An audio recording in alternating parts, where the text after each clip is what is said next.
Imagine borrowing money to pay back the money you already borrowed. That's the reality for millions across Africa. But it doesn't have to be. Is the standard 50/30/20 budget a waste of time in a continent of informal economies? Not necessarily. Today, we flip the script.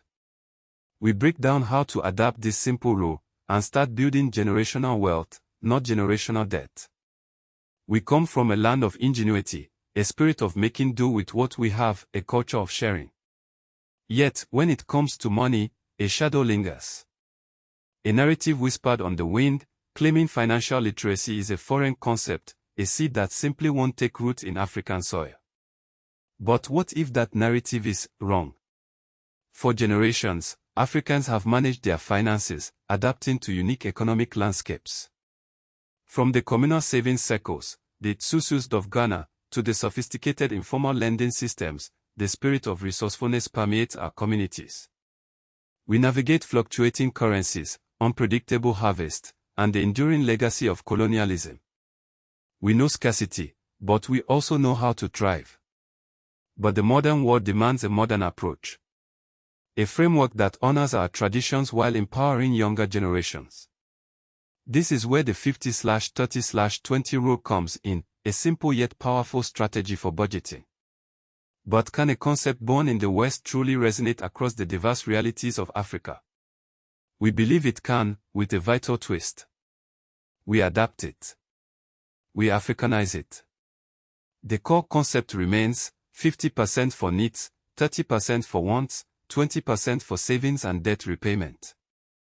But what constitutes a need in Lagos might be vastly different than in rural Botswana. The price of housing, the availability of affordable food, the very definition of wants, all shift with the changing sands of our continent. So, what's the adaptation? We found that the income level determines whether the 50/30/20 rule can be implemented as is. Where the average income is $1,358, the majority of the income would be spent on fulfilling needs, leaving very little for wants, savings, and debt repayment. Wait, what? A rigid adherence to Western financial models can actually worsen the financial divide. Here, we turn to why adopting effective money management strategies is no longer a luxury, but a necessity for Africans. For generations, our communities have thrived on collective responsibility, sharing resources, and looking out for one another. Today's globalized economy demands a more individualistic and strategic approach to build lasting wealth. Remember the colonial era. For decades, African economies were structured to serve external interests, hindering our ability to accumulate and control our own capital.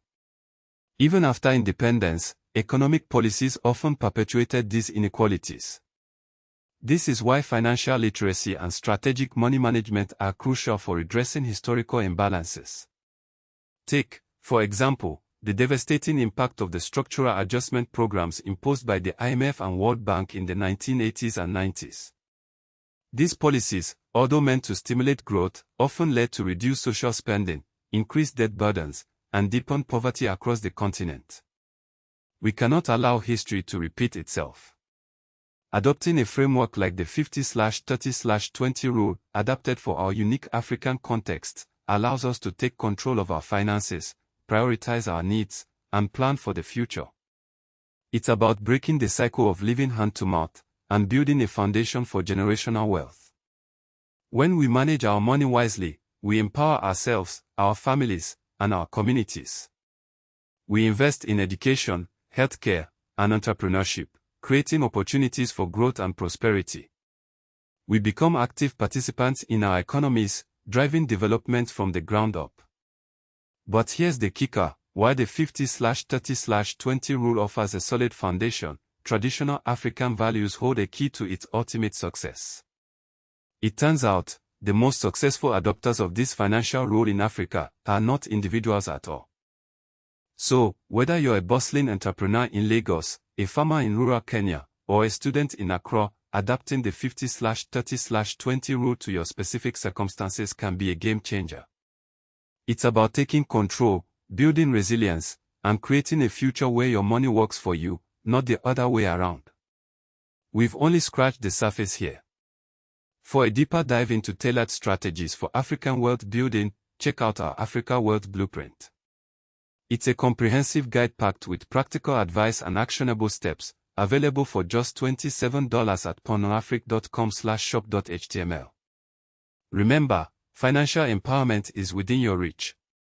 It's about understanding your needs, prioritizing your goals, and making smart choices that align with your unique African context. Now go forth, build your wealth, and create a brighter future. Follow at Panafric for Africa Plus Money Plus Wisdom Fire.